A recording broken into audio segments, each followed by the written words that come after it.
Bom, pessoal, mais uma vez, boa noite a todos. Vocês estão conseguindo me escutar? Tudo certo com áudio? Dá para escutar bem, Marina?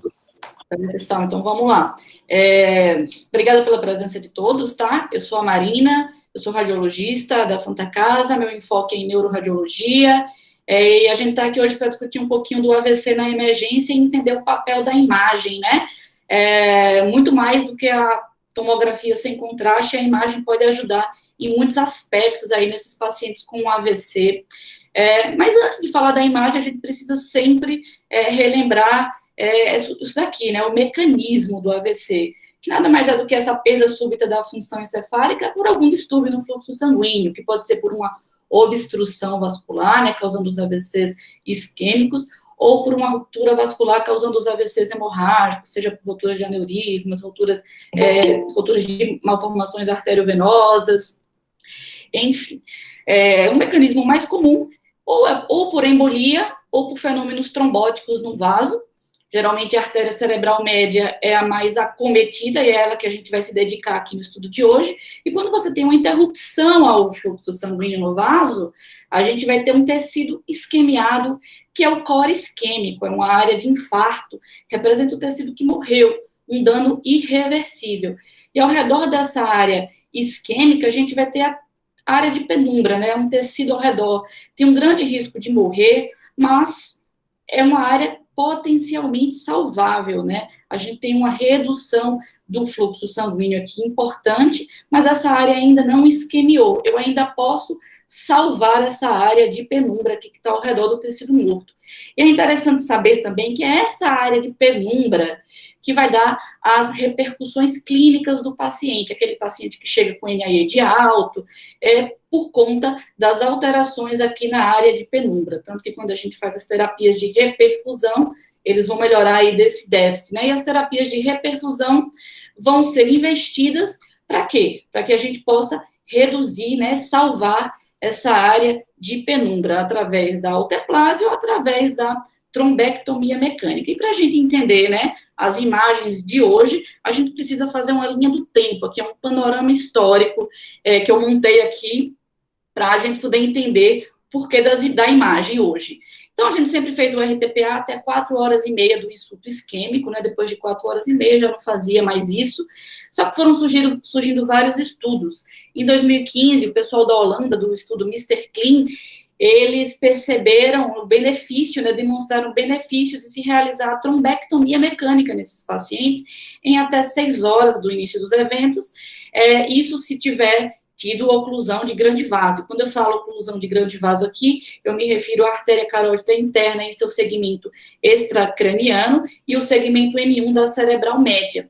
E a partir desse estudo, vários outros foram feitos, né, e em 2018 foi publicado o estudo Down, em janeiro de 2019, que demonstrou o benefício da trombectomia mecânica quando utilizada em até 24 horas nesses pacientes que têm um AVC, né, totalmente fora da janela que a gente estava acostumado, seguindo uma linha de raciocínio, um mismatch clínico radiológico. O que é um mismatch clínico radiológico? É um paciente que tem um NIH muito alto, mas que na imagem ele não aparenta ter um infarto muito grande. Tá? E utilizou-se para isso técnicas de difusão, para medir esse core isquêmico, e técnicas de perfusão, para medir essa área potencialmente salvável, que é essa área de penumbra.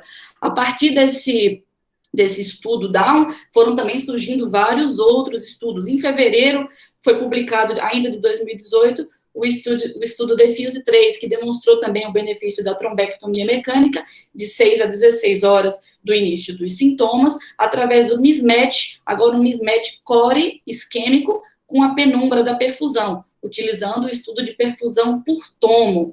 E a partir dessa linha, a gente vai percebendo, né, o porquê que esses estudos, porquê que esses métodos de imagem ficaram tão evidentes aí ao longo do tempo. Depois a gente teve o trial Wake Up, em agosto de 2018, onde ele demonstrou que os pacientes que acordavam com déficit, que a gente antigamente achava que eles demoravam a acordar porque eles tinham sofrido um AVC, então a gente contava, né, o tempo que ele foi visto bem pela última vez, o last seen well deles, muito amplo, né, porque ele foi visto bem antes de dormir, e ele acordou com déficit. Então, muitas vezes isso fugia das 4 horas e meia, e esses pacientes não eram direcionados para o tratamento. E hoje a gente sabe com esse estudo que esses pacientes, a maior parte deles, eles acordaram por conta do evento isquêmico. E esses eventos isquêmicos ocorrem pouco tempo antes desse paciente acordar. Então, o que é que esse estudo fez? Ele propôs uma ressonância magnética que vai demonstrar o core isquêmico através da técnica de difusão e vai fazer um flare. Se esse flare estiver positivo junto com a difusão, significa que esse infarto ocorreu há mais de 4 horas e meia. E se o flare estiver negativo, significa que aconteceu há menos de 4 horas e meia. Então, virou um biomarcador de tempo. E se esse biomarcador de tempo demonstrar que esse paciente tem esse déficit há menos de 4 horas e meia, ele já pode ir para o braço da trombólise. Então, foi um estudo também muito importante, muito interessante. E, mais recentemente, o estudo Extend, né, em maio de 2019, que mostrou o benefício do trombolítico em até 9 horas, utilizando as técnicas de perfusão por tomo, trabalho esse interrompido precocemente, porque o benefício foi provado, né, de uma forma superior ao placebo utilizado.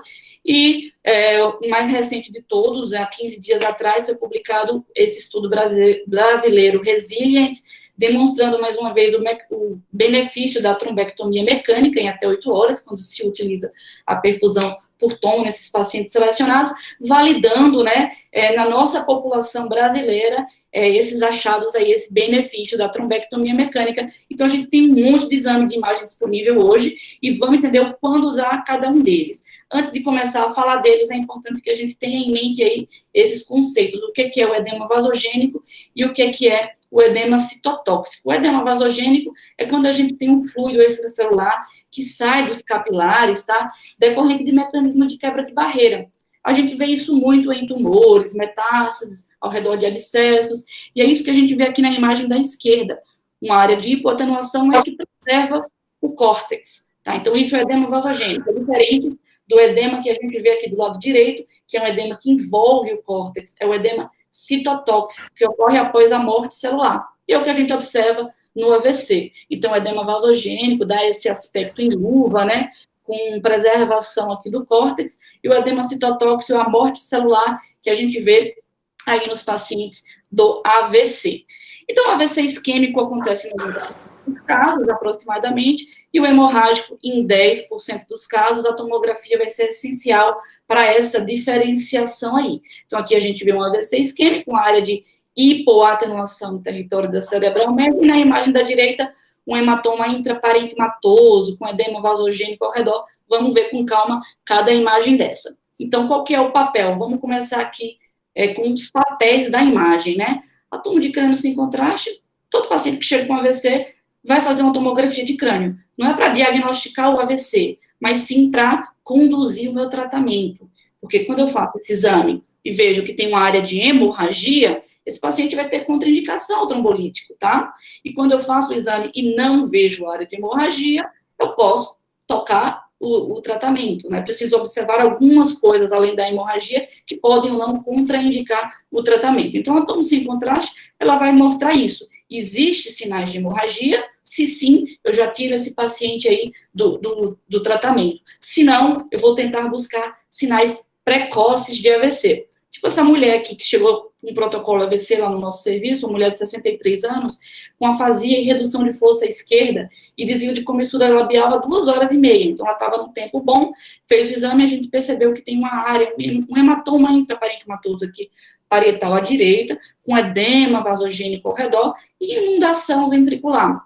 Depois a gente viu que essa paciente tinha um diagnóstico de angiopatia amiloide, então, que era uma hemorragia lobar secundária aí é a angiopatia amiloide. Então, era um AVC hemorrágico, certo? E na tomografia, deixa eu ver quem está aqui com o microfonezinho ligado. Está dando uma microfonia. Desligado. Vou desativar o seu som, doutor Iglesias. Certo. A tomografia também vai servir para a gente identificar sinais precoces de AVC.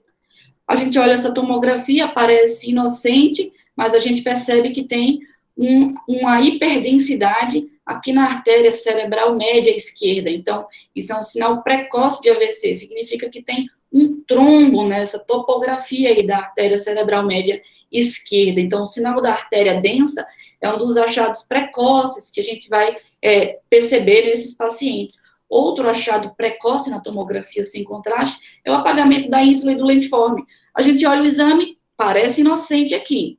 Por quê? A gente precisa fazer sempre um janelamento dessas tomografias para poder perceber melhor essas alterações. Então, esse paciente, ó, se a gente olhar a cabeça do caudado e o lentiforme à direita, compara com o lado contralateral, está um pouquinho apagado. E a ínsula, também do lado direito, está um pouquinho apagado quando a gente compara com o lado contralateral. É difícil de ver aqui, tá? Mas se eu fizer uma janela otimizada, eu consigo perceber com mais clareza, mas ainda assim difícil, que tem um certo apagamento aqui do lentiforme e da ínsula à direita, quando eu comparo com o lado contralateral. Além disso, eu consigo perceber a artéria cerebral média densa. Então, são sinais precoces do AVC, tá? Ainda na tomografia computadorizada, foi criado aí esse score do Aspects, né, criado lá na Universidade de Alberta, para perceber sinais precoces na tomografia computadorizada. Veja só, Aspects quer dizer que é um score da tomografia, um score precoce. Então, não é para a gente dar Aspects na ressonância magnética, para focar aqui na tomografia. Então, Aspects é uma subdivisão no território da artéria cerebral média em 10 localizações, onde 7 localizações vai ser ao nível dos núcleos da base, onde vai pegar caudado, lentiforme, cápsula interna, segmentos M1, M2 e M3, e 3 acima disso, nos segmentos M4, M5 e M6.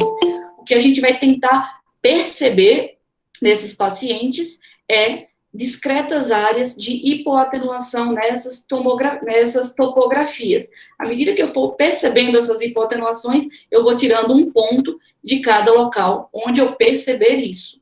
Então, quanto maior o Aspects vai de 0 a 10, quanto maior o Aspects, melhor. Quanto menor o Aspects, pior. Significa que é um infarto mais extenso do território da artéria cerebral média direita. E o Aspects é importante porque estudos comprovaram que existe, quando a gente utiliza o Aspects, existe uma variação interobservador menor do que se a gente não utilizar. E isso incluindo médicos não radiologistas, tá? Médicos neurologistas, médicos neuroradiologistas intervencionistas, médicos clínicos da porta da emergência que vão receber esses pacientes, e médicos radiologistas, sejam eles especialistas ou não. Então, eu acho bem interessante usar o Aspects, porque vai guiar muitas coisas, aí vai guiar conduta, vai guiar algumas contraindicações. Então, o Aspects é interessante de usar.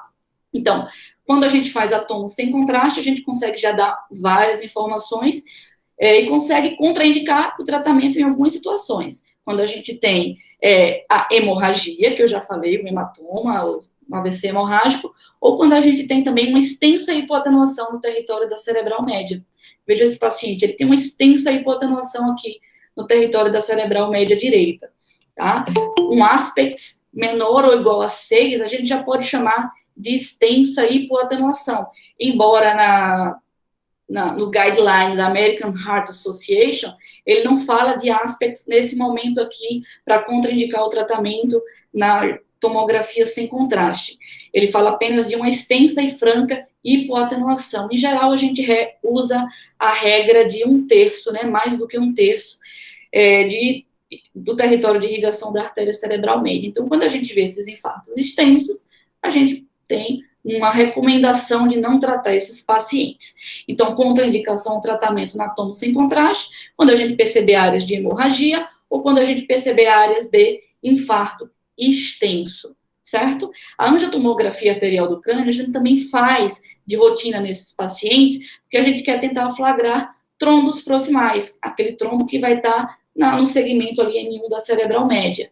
Então, a angiotomografia, ela tem qual o propósito? Estudar a a irrigação arterial intracraniana. Então, a gente consegue fazer o exame com contraste, consegue desenhar todo o polígono de Willis, fazer reformatações em MIP ou em 3D, o exame fica bem bacana, e muitas vezes a gente vai conseguir verificar onde está ali o ponto de oclusão. Além disso, na angiotomografia, que a gente verifica que, né, o ponto de oclusão desse paciente era no segmento M1 da artéria cerebral média esquerda. Veja que na reformatação também a gente vê, né, um stop, né, uma oclusão desse vaso.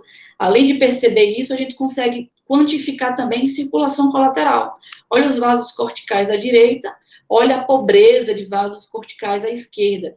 Isso é importante, isso é um fator prognóstico para esses pacientes. Tá? Quanto mais colateral, melhor. Quanto menos colateral, pior. Então, a gente consegue perceber isso também através da tomografia, da angiotomografia intracraniana.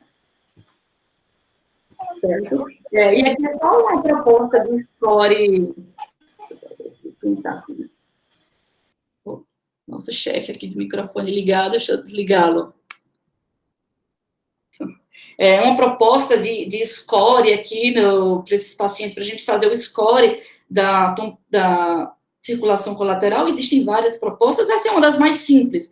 A gente fala se tem colaterais boa, então compara o lado, esse paciente tem uma oclusão na artéria cerebral média esquerda, então você vai comparar a circulação colateral esquerda com o lado contralateral, né, com o lado bom, você vai ver se está igual, ou se está melhor, porque às vezes, nas fases mais tardias, a circulação colateral do lado acometido fica até melhor do que o lado normal. O score 2 seria uma quantidade de colaterais intermediária, né, um pouco menor do que o lado contralateral, compara o lado esquerdo com o lado direito. O lado esquerdo tem um pouco menos, mas não chama tanta atenção. Ou quando você tem uma colateral muito pobre, compara aqui esse lado esquerdo com o lado direito, você não tem circulação colateral no lado esquerdo. Então, isso é importante, principalmente se esse paciente for para o braço da trombectomia mecânica, é importante para o radiologista intervencionista, o neuroradiologista intervencionista, saber dessas informações aí. Tá? Isso tem um fator prognóstico. E a angiotomografia arterial cervical também super importante para a gente avaliar o quê? Se existe obstrução no nível da artéria carótida interna. Uma dica que eu dou para vocês, sempre que perceberem essas obstruções de artéria carótida, veja se tem placas, e veja também se tem concomitante a obstrução da carótida interna com a cerebral média, porque muitas vezes, que a gente chama isso de oclusão em tandem, quando você tem as duas, né, o segmento cervical intracraniano com o segmento da cerebral média M1. Quando você tem essas duas oclusões, existe uma probabilidade alta da obstrução da carótida interna ser falsa, ser uma pseudo-oclusão, porque isso é um artefato de fluxo, tá?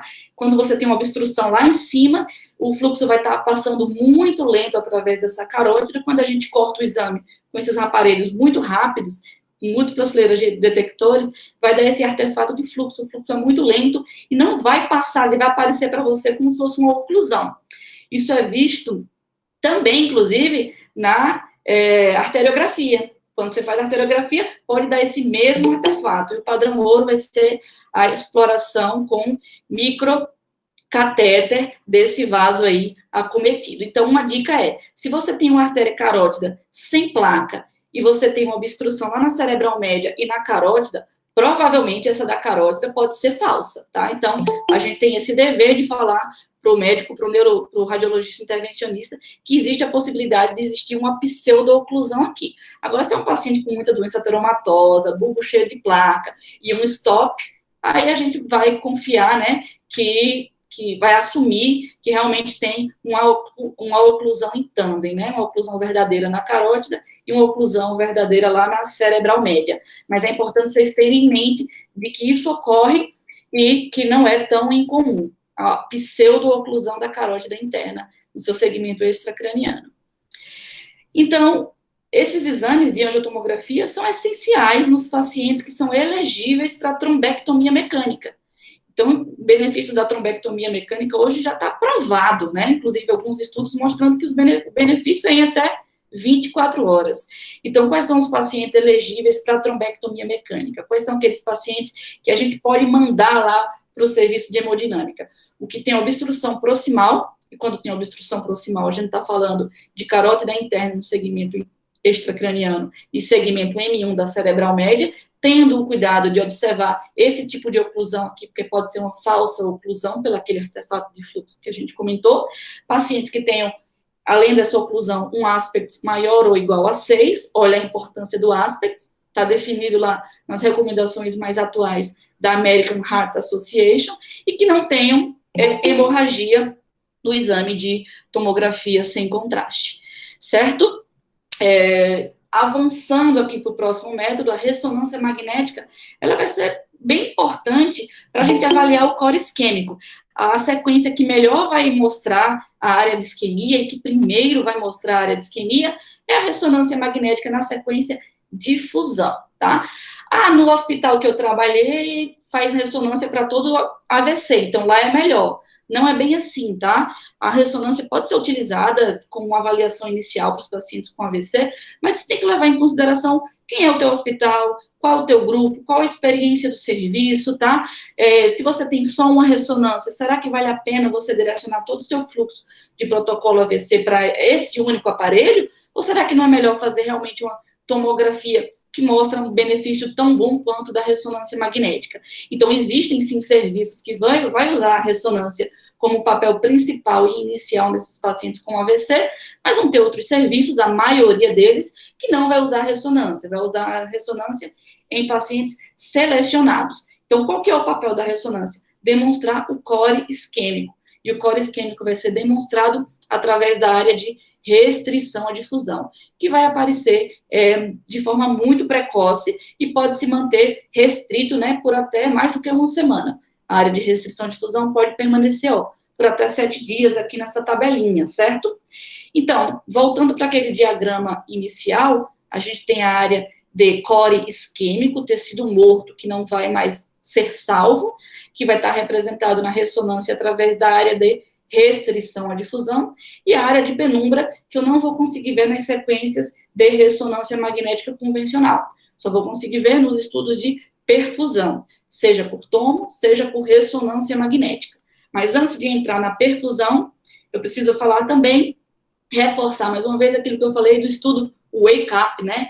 Que é aquele estudo que mostrou que os pacientes que acordam com déficit, eles, na verdade, tiveram o AVC pouco antes de acordar, e não logo após dormir. Então, a última vez que ele foi visto bem, né, o last seen well deles, que é a última vez que ele foi visto bem acordado, era muito amplo e eles eram excluídos de qualquer terapia.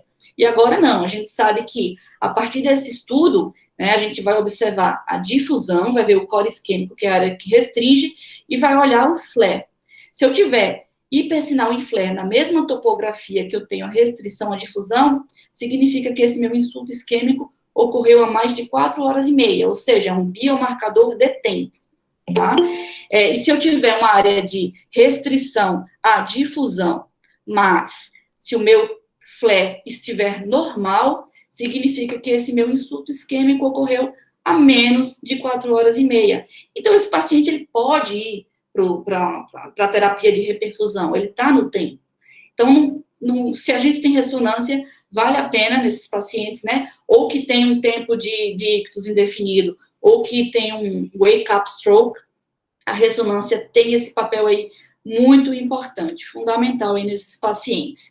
E as técnicas de perfusão, seja ela por tomo, seja ela por ressonância, vai ter o papel de diferenciar o que é o core e o que é a área de penumbra, que é aquela área que a gente quer salvar, né, a área de penumbra. Então, como é que a gente faz isso? Através da ressonância. O tecido morto vai ser o tecido que vai ter restrição à difusão. E o tecido ao redor é o tecido que vai ter, o tecido hipoperfundido, né, que vai ter um tempo de trânsito lá, médio de 6 segundos, e o aparelho consegue perceber isso. Então, aqui é a difusão, e aqui do lado, no meio, está a perfusão. Perceba que na perfusão, eu tenho área branca, que corresponde à minha área de core isquêmico, que eu vejo aqui na difusão. Ao redor dessa área de core isquêmico, eu tenho um tecido que está cinza. Estou voltando aqui para permitir a entrada das pessoas. Tem uma área que está cinza, né? Então, essa área cinza é a minha área de hipoperfusão. É o tecido que eu ainda posso salvar. né? Então, o que é que eu preciso fazer aqui? Eu preciso perceber qual que é o volume do meu core isquêmico e esse volume desse tecido total. Eu vou tirar, eu vou fazer uma subtração, né, desse tecido total por esse tecido do core isquêmico, porque isso não tem mais jeito. E aí eu vou ter a minha área de mismatch, é a área que não combina, né, o core com a área de hipoperfusão. Então, tudo isso azul aqui é a área potencialmente salvável, é a área que eu tenho que investir nesses pacientes, porque é a área que eu posso salvar. A área de amarelo é a área de restrição à difusão, não tem jeito, é tecido que morreu. E o princípio disso na tomografia é o mesmo, tá? Aqui é só mostrando uma área de match, tá? O mismatch é o que eu quero perceber. Mismatch é aquela área que não combinou, né? A área da penumbra com a área do core isquêmico. A penumbra tem que ser maior do que o core isquêmico, mas às vezes vai dar um match. Eu vou ter uma área de isquemia muito grande, tá? Com uma área de penumbra que vai ser do mesmo tamanho da área de isquemia. Então, aqui não tem jeito. Na verdade, não é uma área de penumbra, né? Porque não tem penumbra aqui. Eu tenho uma área de restrição à difusão muito grande, e nos mapas de perfusão, eu vou ter uma área de oligoemia, ou de baixo fluxo, que coincide com a área de core isquêmico. Então, nesse paciente, eu não tenho área de penumbra, as minhas ações não vão fazer diferença, porque só tem tecido aí morto. Foi um infarto muito extenso no território da cerebral média. E o princípio da perfusão por tom é a mesma coisa, tá? Então, aqui isso é uma imagem que o aparelho que já vai dar para a gente, ele vai calcular aqui, ó, em rosa, tá? Tá a área de core isquêmico, o volume da área de isquemia. É aquela área que vai ter um volume de um fluxo cerebral, um volume de fluxo cerebral menor do que 30%, o aparelho já entende que isso é core isquêmico. Então, ele consegue dizer para você onde está e consegue te dar o volume disso daí. Paralelamente, a gente consegue ver a área que vai ter um tempo de trânsito médio maior do que 6 segundos, o aparelho consegue computar isso daqui, que vai corresponder à área de penumbra. Então, vai ser aquela mesma coisa. Eu tenho um volume de penumbra de 112, e um volume de core isquêmico de 49. Então, o meu mismatch vai ser toda essa área aqui em verde, menos a área em rosa, que a área em rosa já morreu, não vou salvar essa área rosa. Então, o que é que sobra? 112 menos 49, 63. Então, meu volume de mismatch nesse paciente é de 63 ml. E ele também faz uma razão de mismatch, onde ele divide, né, essa área aqui verde, né, que é aquela área de penumbra, divide pela área de core isquêmico e vai dar a razão do mismatch. Ah, para que esses valores? Porque teve os trials, principalmente os trials mais recentes, Down, Defuse, que utilizaram a trombectomia mecânica com janela estendida, e o estudo Extend, que usou o trombolítico com janela estendida, eles utilizam aqui desse valor. E essa perfusão por tomo, ela foi feita nesses estudos utilizando esse software, que é o Rapid, né? Então, ele dá isso de forma automatizada, muito rápida. Porque se for para a gente fazer isso sem esse software, isso demora muito. E a gente sabe que tempo é cérebro, né? Então, vamos só fazer agora, a partir daqui eu vou fazer só um resumo desses novos trials que utilizaram a perfusão por tomo para poder estender, né, para poder validar o tratamento nesses pacientes com janela estendida. O primeiro deles foi o Down, né, que mostrou o benefício da trombectomia mecânica entre 6 e 24 horas depois do insulto, utilizando-se um mismatch clínico radiológico. O que é isso? Um paciente que tem um NIH alto, ou seja, ele tem um quadro clínico muito exuberante, lembrar que o NIH, né, fala a favor ali daquela área de penumbra, e o core isquêmico baixo. Se eu tenho um core isquêmico visto na difusão baixo e um NIH alto, poxa, isso significa que eu tenho muito tecido a ser salvo, certo? E ele utilizou, através, para medir esse core isquêmico, ele se utilizou de 2 métodos, ou da difusão, pela ressonância magnética, ou da perfusão por tomo. Então, a partir dessas duas metodologias, aí, através desses 2 exames de imagem, a gente consegue selecionar esses pacientes para o estudo Down. E o outro estudo, que foi o Defuse 3, ele provou o benefício da trombectomia entre 6 e 16 horas, utilizando as técnicas de perfusão, que é o mismatch entre a área de core isquêmico, que é isso que eu mostrei aqui, entre o core isquêmico e a área de penumbra. Então, esse mismatch aqui, então, se o paciente tem um infarto menos de 70 ml, um core isquêmico menos de 70 ml, e o mismatch ratio maior do que 1,8, ele estava elegível aí para fazer a trombectomia fora de janela. Parece um pouco confuso no começo, mas vamos tentar ver aqui, exemplificando através desse caso clínico. Um homem de 59 anos, com wake-up stroke. Ele acordou com sintomas de AVC. O last seen well dele, ele foi visto bem pela última vez 13 horas antes disso, ou seja, faz muito tempo, né? Ele, nos critérios mais antigos, ele já estava fora de fazer qualquer tipo de tratamento. O NIH dele é 23, um NIH alto. Então, eu tenho aqui um paciente fora de janela, com NIH alto. Quais são as minhas opções? Eu posso fazer uma CT perfusão para ver se eu consigo alocá-lo lá no estudo Down Diffuse.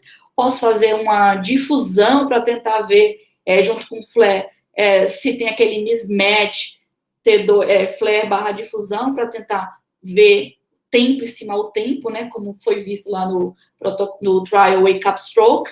Então, vamos para a opção 1. Primeiro, vamos fazer uma CT perfusão nesse paciente. A CT perfusão mostrou aqui a área em rosa, que é a área de isquemia, a área que tem um CBF, né, um volume sanguíneo cerebral menor do que 30%, e então o estudo demonstrou que existe essa área em rosa, que é a área de core isquêmico, e ele já calcula o volume aqui de 23 ml. Do lado direito, ele me dá também a área que tem a área de perfusão reduzida, né, de 128 ml. Então, eu preciso pegar toda essa área verde e diminuir da área rosa, que é a área que morreu, eu não vou mais salvar. Eu vou salvar o resto. Eu vou salvar a área verde menos a área rosa. Então, toda a área verde foi 128 e a área rosa, 23. Então, meu volume de mismatch nesse paciente aqui é de 105 ml. E a minha razão de mismatch, que é essa área verde dividida pela área rosa, é 5,6. Isso é importante porque esses trials, eles utilizaram-se desses valores aqui.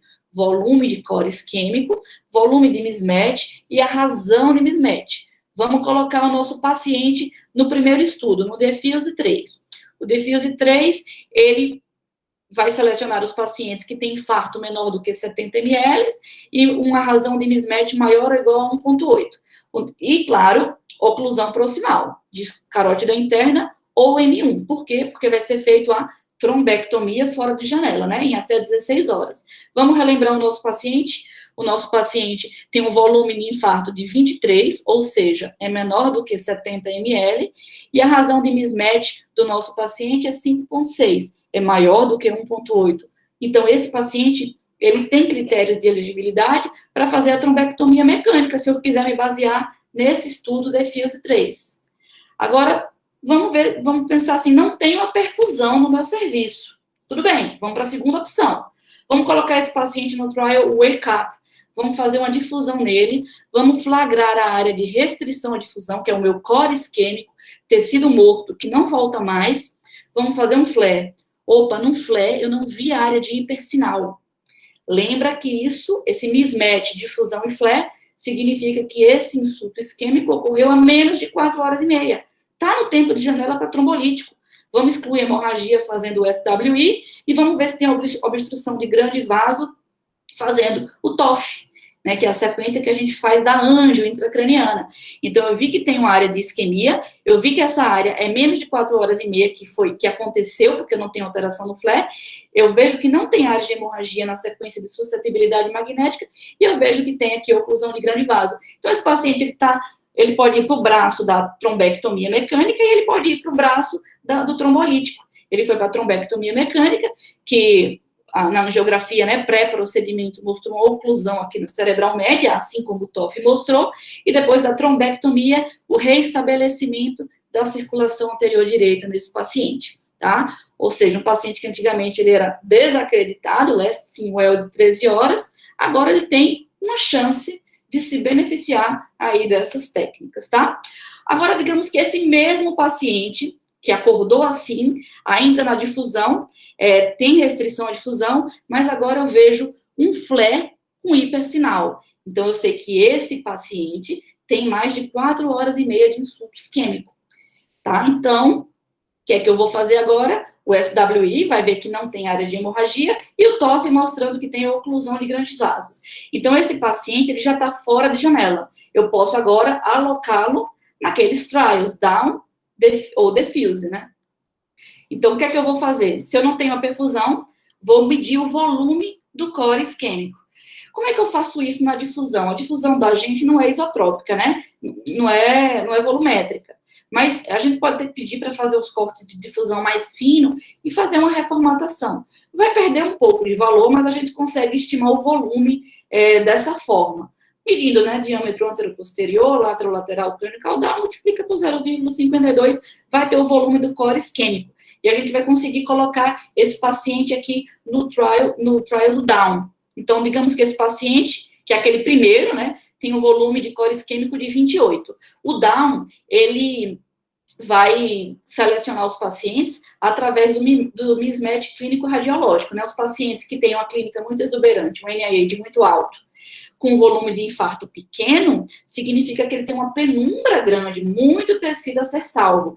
E esse trial leva em consideração a idade do paciente. Então, ele vai levar em consideração a idade, o NIH e o volume de infarto ali na difusão.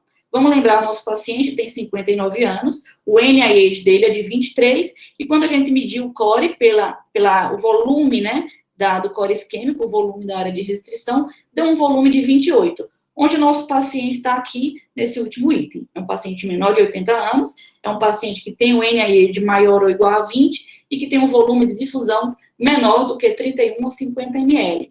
Então, é um paciente também elegível para trombectomia em até 24 horas, se eu quiser usar os critérios do Down. Claro, se eu tiver uma obstrução de grande vaso proximal, carótida interna ou M1, porque isso é condição sine qua non para a gente fazer a trombectomia mecânica, certo?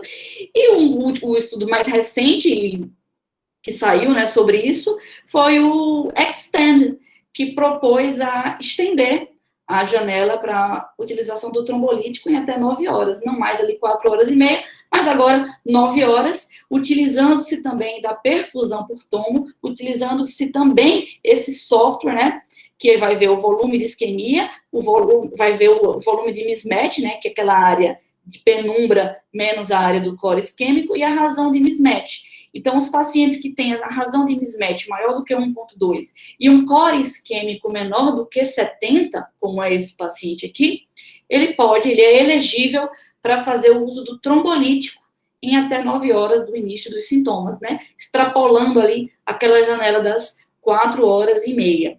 Então, assim, são estudos super recentes, inclusive esse foi interrompido precocemente, né? Comparou os pacientes que utilizaram trombolíticos com os pacientes que estavam utilizando placebo, e o estudo teve que ser interrompido de forma precoce, porque mostrou benefício no grupo aí que estava utilizando o trombolítico. Então, são técnicas que o seu papel cresceu, né, ao longo desses últimos 5 anos, mas ainda tem muitos estudos pela frente, mas que é bem interessante quando você tem isso em mãos, né, para poder conduzir melhor esses pacientes e ampliar a janela deles também. Bom, essa foi a primeira parte da aula, que eu queria só mostrar, né, uma introdução, para a gente conseguir ver os casos. Tem 10 casos, mas não vai demorar, não. Alguém tem alguma dúvida nesse momento para eu já esclarecer? Se tiver, pode falar, senão a gente pode deixar as dúvidas para o final. Trouxe aqui 10 casinhos, são casos rápidos que eu vou mostrar aqui para a gente, a maioria do nosso serviço, tem outros casos também que são de outros lugares. O primeiro caso é um homem de 66 anos com queixa de tontura e ataxia iniciado há cerca de 24 horas. 24 horas já faz muito tempo, né? Então, aqui é só para mostrar que, quando o infarto é mais antigo, né? Quando eu estou fora já da janela terapêutica, ele vai aparecer, vai ser muito evidente. A gente vai ver aquela área de hipoatenuação córtico-subcortical, que nesse caso aqui foi no hemisfério cerebelar direito, no território da artéria cerebelar posterior apaica, causando essa ataxia e essa tontura nesse paciente. Isso aqui todo mundo vê. Isso aqui, quando a gente vê isso aqui nas tomografias, significa que esse insulto já aconteceu há algumas horas, tá? Mais de 6 horas, provavelmente. Então, a gente não quer ver isso daqui. Eu quero flagrar aquelas alterações mais sutis, né? Aqueles pacientes que vão chegar cada vez mais precoce e cada vez vai ser mais difícil de perceber as alterações da tomografia, porque são alterações precoces. Quando chega assim, a gente já sabe que tem várias horas de início dos sintomas. Então, aqui é para mostrar um AVC recente, mas que já tem 24 horas. A gente não vai fazer nada além de suporte para esse paciente, certo? Esse caso foi muito interessante, foi de 2017, um homem de 37 anos, ele tem uma prótese valvar mitral, tinha uma prótese valvar mitral há um ano e tinha fibrilação atrial. Usava Marevan regularmente e já tinha tido um AVC 5 meses antes. Então, ele começou a ter sintomas, com déficit sensitivo motor à esquerda, desvio da comissura labial, para o lado contralateral. Então, ele já achou estranho e já correu para o hospital. Ele chegou na emergência às 13h55, o início dos sintomas foi às 12h40, ou seja, ele foi rápido, ele já sabia que podia ser um AVC, porque ele já tinha tido um AVC, o NIH dele era de 5, e foi aberto o protocolo de AVC, ele chegou na tomo às 2h10. Esses tempos são muito importantes, né?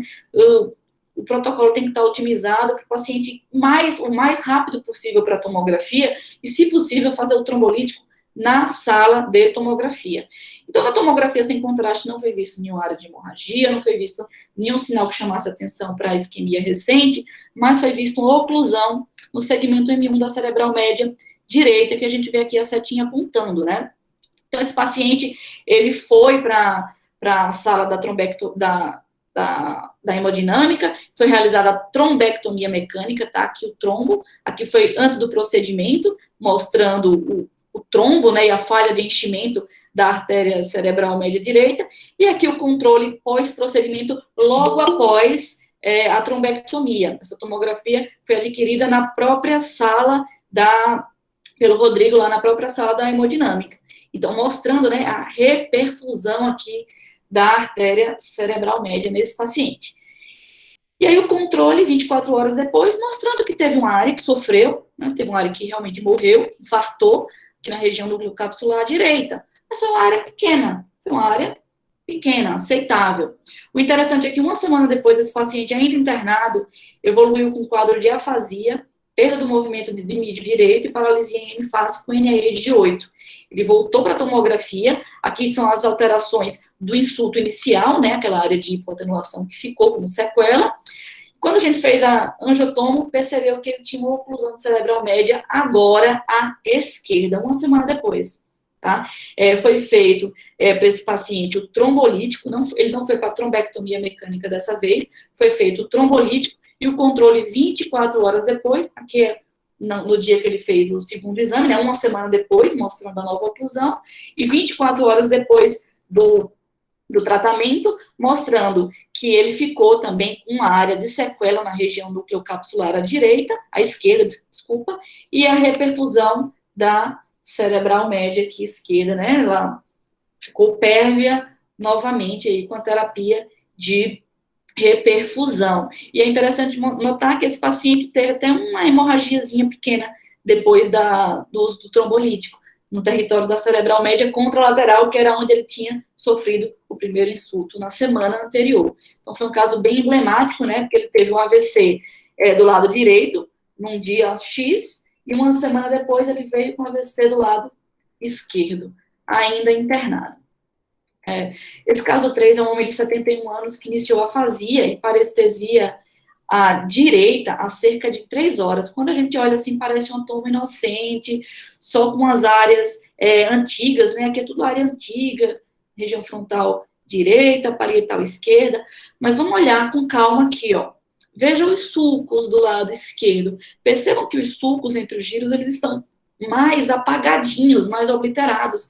E tem uma área de hipoatenuação que não é pequena, que está acometendo aqui, ó, segmentos M4, M5, M6, está pegando um pedaço do caudado, está pegando lentiforme, está pegando a ínsula, está pegando aqui M1 e M2. Então, esse é um paciente que tem um aspect de 2. Não parece, mas se a gente janelar bem, a gente vai perceber que tem essas áreas aí de hipoatenuação e que está chamando muita atenção. Esse paciente também tinha uma artéria cerebral média hiperdensa aqui do lado esquerdo, do mesmo lado das alterações que eu mostrei. Quando fez a angiotomografia, mostrou uma oclusão da artéria cerebral média. Nesse momento, a gente também consegue perceber a pobreza de colaterais no lado, nesse hemisfério cerebral homolateral, tá? Olha as colaterais do lado direito, olha as colaterais do lado esquerdo. Então, isso precisa constar em relatório. Isso é fator prognóstico lá para a trombectomia também. Então, tem a oclusão cerebral média no segmento M1 e tem uma pobreza de colaterais à esquerda. No estudo de angiotomografia cervical, a gente vê aqui, né, o bulbo direito, com as artérias carótidas interna e externa, e o bulbo esquerdo. No bulbo carotídeo, na artéria carótida esquerda, o que é que a gente percebe? Uma oclusão também. Então, tem oclusão na cerebral média esquerda e tem uma oclusão na carótida comum esquerda proximal. Oclusão em tandem, tá? Quando a gente tem as duas oclusões. Aqui tem muita placa ateromatosa, então provavelmente essa era uma oclusão verdadeira mesmo. Se eu não tivesse placa ateromatosa aqui, eu ia ter que levantar a bola para a pseudo-oclusão, aquele artefato de fluxo, né? Oclusão não é verdadeira, é apenas um artefato de fluxo que na imagem aparece como uma oclusão, por isso que a gente chama de pseudo-oclusão. Mas esse paciente foi, enfim, para a angiografia, onde foi demonstrado uma oclusão também aqui no segmento proximal da carótida interna e na M1 da cerebral média esquerda. Então, aqui antes do procedimento, mostrando a área de oclusão, da carótida interna proximal, a retirada do trombo através da trombectomia e o reestabelecimento da circulação anterior esquerda com a trombectomia. Mas esse paciente tinha um aspecto muito baixo, foi dado um aspecto até na época alto, foi dado um aspecto, se não me engano, de 7, mas retrospectivamente a gente viu que o aspecto era de 2, e o desfecho foi que o paciente teve uma extensa área de hipoatenuação, uma extensa área de isquemia, mesmo com o uso da trombectomia mecânica, tá? Aqui é o exame inicial e à direita o controle 5 dias depois. Perceba que as áreas estão bem hipoatenuantes, né? Estão bem extensas, tanto no nível supraganglionar, ao nível dos centros semiovais, como no nível ganglional, ao nível dos núcleos da base. Deixa eu voltar aqui. Então, mostrando aqui que apesar do tratamento, apesar do tempo bom de ter realizado o tratamento, o aspecto baixo está relacionado aí a um desfecho funcional ruim. Tá? Então, por isso que o aspecto é importante também de ser dito aí no laudo. Então, quando a gente olha aqui, ó, com a janelinha bem estreitada, geralmente é uma janela 35 por 35, a gente consegue perceber, olha o lentiforme do lado direito, olha o lentiforme do esquerdo, eu não consigo ver. Olha a ínsula do lado direito, olha a ínsula do lado esquerdo. Não dá para a gente ter a diferenciação córtico-subcortical, a gente perdeu essa diferenciação córtico-subcortical. E aqui é a mesma coisa. No nível supraganglionar, quando a gente olha retrospectivamente, a gente vê que estava bem hipoatenuante também. Então, aqui era um aspecto muito baixo, esse paciente evoluiu super mal, né? Apesar da trombectomia ter sido feita em tempo hábil. Esse próximo caso, só para mostrar o papel também da ressonância, aquilo que a gente já falou, ele tem um homem de 84 anos com tontura e alteração visual direita há 2 dias. Então, na ressonância, meu core isquêmico, ele aparece como área de restrição à difusão. Tecido que não vai mais voltar, tecido que morreu. Quando eu tenho um flare na mesma topografia com hipersinal, significa que esse insulto aconteceu há mais de 4 horas e meia. Então, se eu tiver isso, né, eu vou tentar colocar esses pacientes naqueles protocolos de janela estendida dos trials Down, Diffuse 3. Mas aqui nesse caso, não, né, não tem chance nenhuma, 2 dias, só um suporte clínico mesmo. Mas aqui é só para mostrar para vocês o match entre difusão e flare, né? Quando eu tenho esse match entre difusão e flare, quando eu tenho alteração de sinal nas 2 sequências, significa que o meu insulto isquêmico aconteceu há mais de 4 horas e meia. Se eu tiver alteração de sinal na difusão e o flare normal, que não é esse caso, significa que o insulto isquêmico aconteceu há menos de 4 horas e meia, mostrando aí a importância nos pacientes com wake-up stroke, principalmente. O caso 5 é um homem de 70 anos que acordou de madrugada com afasia e redução de força à esquerda. Então, ele acordou, tinha 3 horas, mas já acordou com déficit. não tinha a história do last seen well, a última hora visto bem dele. Então, o que é que a gente conseguiu perceber aqui? No nível supraganglionar não vejo nada demais, só áreas de microangiopatia, né, do idoso, que também, mas vamos perceber nessa terceira imagem aqui. Vamos comparar um lado com o outro. Olha o caudado, de um lado, a cabeça do caudado, compara com o outro, tudo bem. Olha o lentiforme esquerdo, agora vamos procurar o lentiforme direito. Tá borrado, não estou vendo o lentiforme direito com tanta clareza como eu estou vendo o lentiforme esquerdo. Então, tem alguma área aqui que está sofrendo. Tem uma área de isquemia recente aqui. Além disso, a gente via a artéria cerebral média hiperdensa. Por algum motivo, não foi aberto protocolo para esse paciente, não foi feito os estudos de angiotomografia, nem intracraniana, nem cervical, mas aqui tem um trombo. Aqui tinha um trombo. Então, esse paciente, 2 dias depois, repetiu o exame e a gente vê as áreas de extensa hipoatenuação na topografia da cerebral média, né, denotando o infarto aí estabelecido, tanto na região aqui do caudado, como do lentiforme, e na região de M3 da cerebral média direita, inclusive com as áreas de hemorragia, com transformação hemorrágica associada. Então, é importante seguir o protocolo. É importante que tenha os estudos de anjo também desses pacientes, tá? E se for um wake-up stroke, a ressonância magnética vai ter o seu papel fundamental também. Outro paciente do protocolo recente essa mulher de 60 anos, que é hipertensa, diabética, que evoluiu com perda de força no nível esquerdo e disartria, além de desvio da comissura labial e cefaleia há cerca de 40 minutos. A pressão dela estava bem alta, 205/105, e a gente conseguia perceber que tinha um hematoma na região do tálamo à direita, inclusive com inundação ventricular, né, o quarto ventrículo aqui com sangue também. Então, a gente percebeu que aqui eu tenho sinais de hemorragia, já está contraindicado o tratamento aí de reperfusão para esse paciente, porque a gente está diante de um AVC hemorrágico. E aqui eu queria chamar a atenção para lembrar os locais mais frequentes dos AVCs hemorrágicos, né? Região dos núcleos da base, ali, lentiforme, né?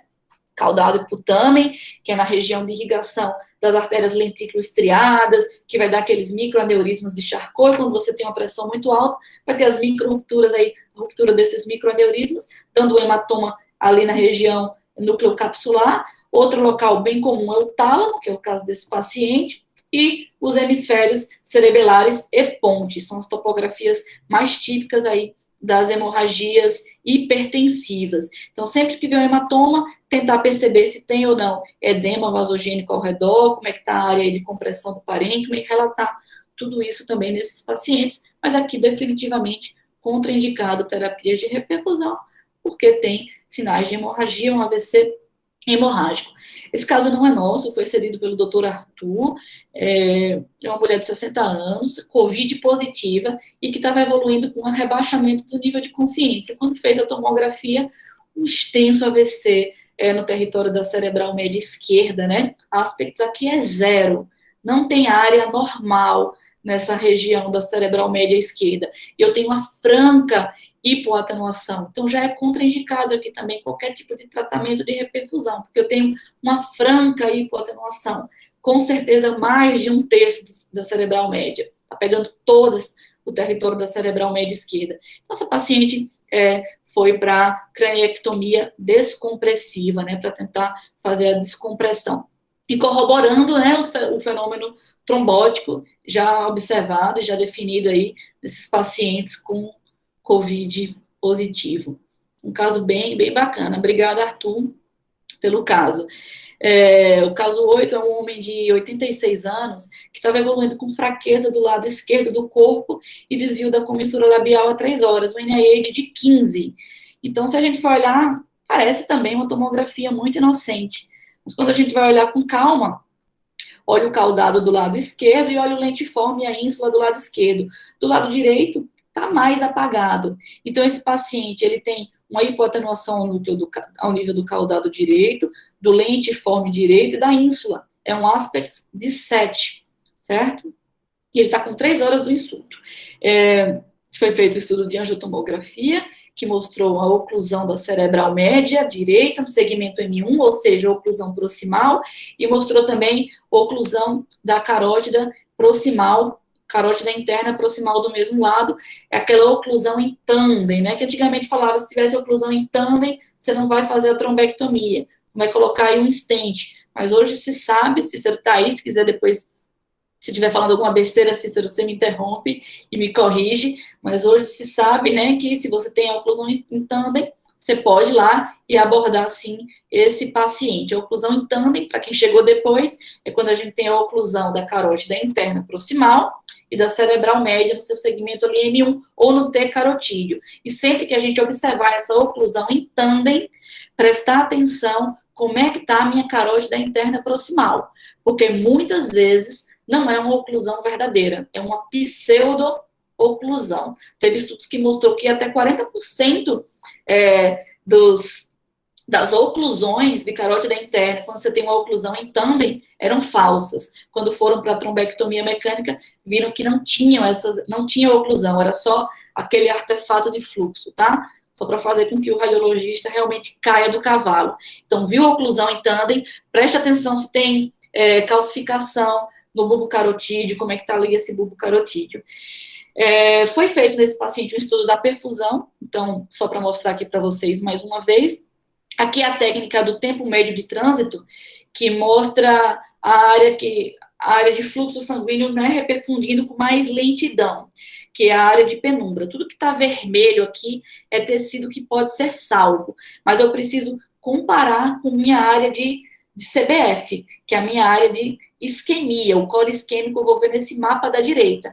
Parece que está tudo bem, mas existe uma discreta assimetria, principalmente aqui ao nível do caudado e do lentiforme. Compara com o lado esquerdo, né, o caudado e o lentiforme estão mais verdinhos, né, tem sangue neles, tem fluxo neles. Eu tenho uma redução de fluxo nessa topografia, mas certamente essa área de core isquêmico é muito menor do que a área de penumbra, que é tudo isso aqui em vermelho. Então, eu tenho um mismatch aí entre o core isquêmico e a área de penumbra. Eu tenho muito tecido a ser salvo aqui nesse paciente. Ele foi para angiografia, foi mostrada aqui a oclusão da carótida interna e, em seguida, depois da trombectomia mecânica, a reperfusão, né, o reestabelecimento da circulação anterior direita. Um desfecho muito bom nesse paciente, fez uma ressonância magnética 24 horas depois, mostrando que tem áreas de restrição de difusão, áreas que sofreram mesmo, que isquemiaram, não tem jeito, né, mas que podia ter sido bem pior, né? Podia ter pego todo o território aí da cerebral média e esse paciente terminar tendo que ir para a craniectomia descompressiva. Então, ficou com as áreas de sequela, mas não foram tão extensas. Já estamos quase finalizando.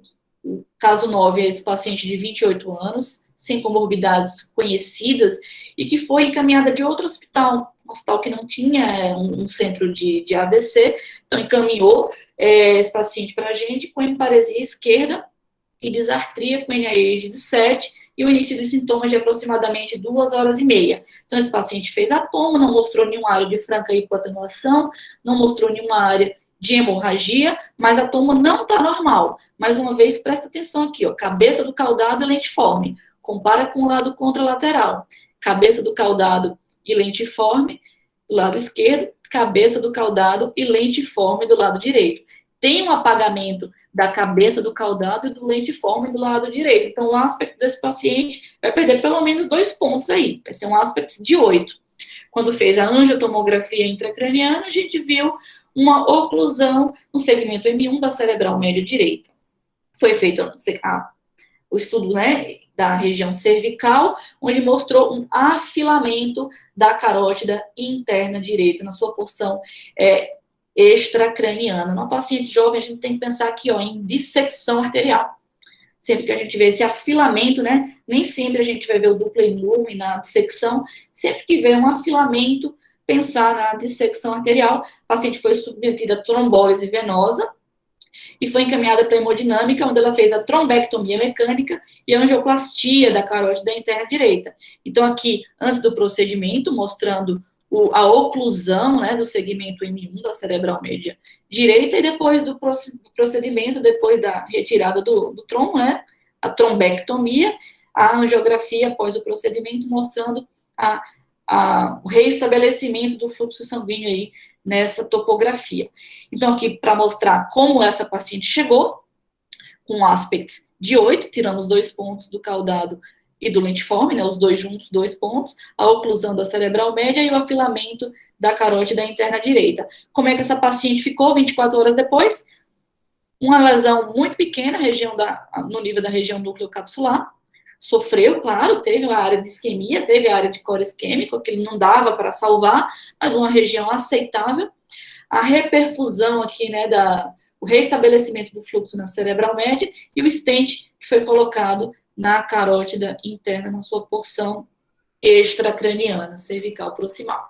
Isso aqui foi 24 horas depois do procedimento, um procedimento de muito sucesso aí, 5 dias após o ictus, né, aquela área que a gente via aqui de hipoatenuação, que é a área que sofreu, o core isquêmico que não conseguiu ser reperfundido, aparece como restrição à difusão, porque, mais uma vez, a difusão é quem mostra a área de isquemia, é quem mostra o core isquêmico, aquele tecido que não vai mais ser salvo. Ficou assim, foi pouco. O que é que podia ter acontecido com ela se não fosse feito nenhuma técnica de reperfusão? Podia ter tido um infarto extenso, né, no território da cerebral média, e ela teria que ir para uma craniectomia descompressiva, talvez, paciente de 20 e tantos anos, um desfecho péssimo seria para ela, né? E para a gente finalizar, o último caso é uma mulher de 53 anos, com hemiparesia esquerda e disartria, o NIH de 15, e o last SYNWELL dela foi desconhecido. Ninguém sabia, ela acordou assim, não tinha ressonância no serviço, esse não é nosso, mas o last SYNWELL dela desconhecido, ninguém sabe a hora que ela foi visto bem pela última vez, um horário indefinido. Mais uma vez, a tomo parece inocente, mas a gente percebe aqui que o lentiforme e a ínsula do lado direito está borrado quando a gente compara com o lado contralateral. Olha o lentiforme esquerdo, olha a ínsula branquinha aqui à esquerda. À direita, a ínsula está um pouco mais preta e eu não consigo definir muito bem o meu lentiforme. Tem que ser a primeira coisa que vocês vão olhar isso daí, porque os achados mais precoces vão estar aí, na ínsula e no lentiforme, além do trombo da cerebral média, né, o sinal da artéria cerebral média hiperdensa. O paciente fez a angiotomografia intracraniana, demonstrando o trombo, né, da cerebral média, em correspondência com o sinal da artéria cerebral média densa, e o aspecto era maior do que 6. O paciente tem um NIH maior que 10, é um NIH alto.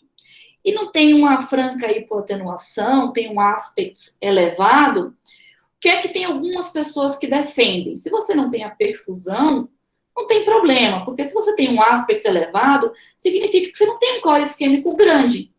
Se você não tem um core isquêmico grande e tem um NIH alto, lembrar que o NIH alto está muito relacionado ali com a área de penumbra.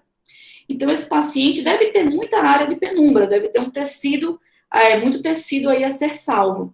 O que foi feito com esse paciente? Foi feita a angiografia, que ele tinha também uma oclusão em tandem, tinha uma oclusão na carótida interna, que não tinha sido mostrado na imagem, e através da reperfusão, através da trombectomia, foi retirado o trombo da cerebral média e restabelecido a circulação anterior aí da cerebral média do lado direito. Então, mostrando aqui o paciente como ele chegou, com um aspecto maior do que 6, a oclusão de vaso proximal, e como é que ele ficou 24 horas depois do procedimento, só com a área aqui de isquemia, né, de core isquêmico, 24 horas depois, mas que não foi tão grande, né, não foi tão extensa. Então, tem gente que defende a realização da trombectomia mecânica desses pacientes com um tempo de ictus indefinido, mesmo na ausência de perfusão, mas aí cada caso tem que ser bem pensado, né, mas esse caso é interessante porque corrobora que um paciente com NIH alto e que tem uma tomografia quase normal, com aspecto alto, que ele tem uma área de penumbra, um tecido a ser salvo muito grande, e que algumas pessoas acham que vale a pena fazer aí esse tratamento, fazer a trombectomia mecânica, mesmo sem os softwares de perfusão, porque isso faz parte do mismatch clínico radiológico que aquele estudo Down falou lá, né?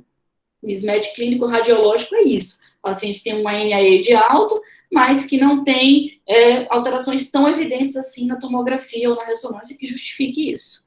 E alguns cuidados que a gente precisa ter é que nem tudo que é branco na tomografia é sangue. Aqui é um paciente que tem um cavernoma, então a gente precisa tentar diferenciar isso aqui de um hematoma intraparenquimatoso, porque se a gente pensar que isso é um hematoma intraparenquimatoso num paciente que vem no protocolo AVC, vai ser contraindicado o uso do trombolítico, mas isso, na verdade, é uma lesão vascular, um cavernoma.